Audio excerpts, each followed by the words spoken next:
సిగ్గు తప్పిపోయారు. నిరుద్యోగ యువకుల బలహీనతను వ్యాపారంగా మార్చుకోవాలని కొన్ని కోచింగ్ సెంటర్ల యజమానులు ఈ ఆర్టిఫిషియల్ ఉద్యమాలను ఇవాళ మన కళ్ళగట్టినట్టు చూపించాలనే ప్రయత్నం చేస్తారు. ఎప్పుడు కేసీఆర్ బలహీన పడతాడో, ఎప్పుడు కేసీఆర్ పతనం అవుతాడో విద్యార్థులను రెచ్చగొట్టి వాళ్ళని సావగొట్టి వాళ్ళ శవాల మీద పార్టీని బతికించుకోవాలని ఈ సన్నాసోడు విద్యార్థుల శవాల కోసం ప్రయత్నం చేస్తున్నాడు. ఆనాడు 6 అడుగులు ఉన్నోడు 100 రూపాయలు పెట్టి లీటర్ పెట్రోల్ తెచ్చుకుండు, కానీ 10 పైసలు పెట్టి అగ్గిపెట్టే తెచ్చుకోలే. పెట్రోల్ డ్రామాతో హరీష్ రావు డ్రామా ఆడితే ఇది నిజం అనుకొని శ్రీకాంతాచార్య అని పేదోళ్ళ బిడ్డ పెట్రోల్ పోసుకొని తెలంగాణ ఉద్యమంలో ప్రాణ త్యాగం చేశాడు. అక్కడి నుంచి ఈశాన్ రెడ్డి, వేణుగోపాల్ రెడ్డి, కానిస్టేబుల్ కిష్టయ్య, యాదయ్య ఇట్లా వందలాది మంది పిల్లలు ప్రాణాలు తీసుకున్నారు. కానీ కేసీఆర్ కుటుంబంలో ఒక్కరన్నా చచ్చిపోయినానే అన్నాడనా?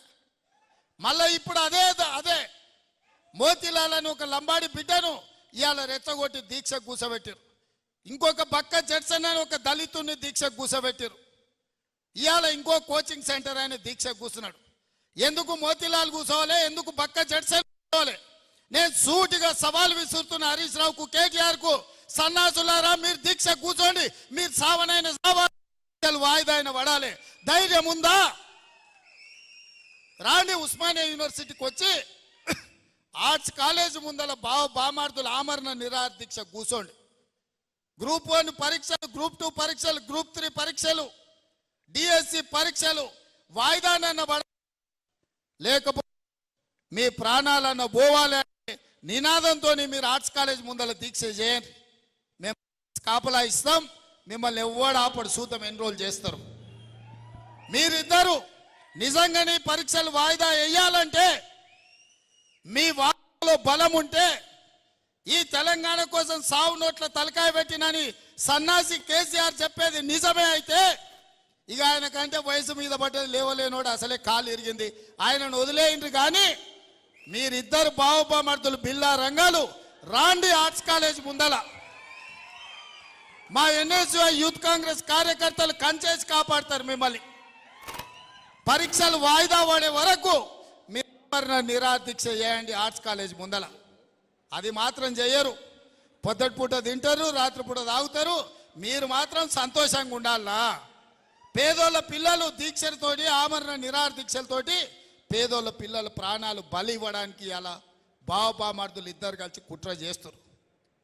ఇవాళ అందుకే విద్యార్థులకి వేదిక మీద నుంచి నేను విజ్ఞప్తి చేస్తున్నా, వాళ్ళ పార్టీ బలహీన పడ్డప్పుడు, రాజకీయంగా వాళ్ళు సచ్చినప్పుడు విద్యార్థులను చంపి ఆ శవాల మీద పార్టీని నిర్మించుకోవాలని కుట్ర చేస్తున్నారు.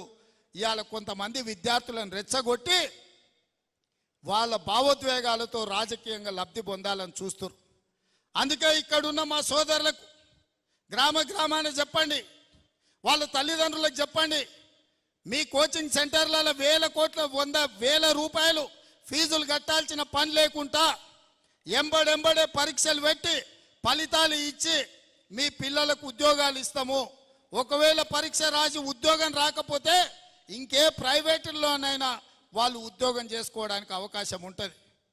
పరీక్షలు నిర్వహించి ఫలితాలు ఇవ్వకపోతే సంవత్సరాల కొద్దీ పేదోళ్ళ పిల్లలు కోచింగ్ సెంటర్ల చుట్టూతో తిరిగి ఇటు ఇంటికి రాలేక, పట్నంలో ఉండలేక వాళ్ళు అన్ని రకాలుగా దెబ్బతినిపోయే ప్రమాదం ఉన్నది. ప్రతి గ్రామంలో మా కార్యకర్తలు అందరూ కూడా చెప్పాలి. ఇవాళ అప్పుడప్పుడు మా వాళ్ళు కూడా వచ్చి అంటుంటారు,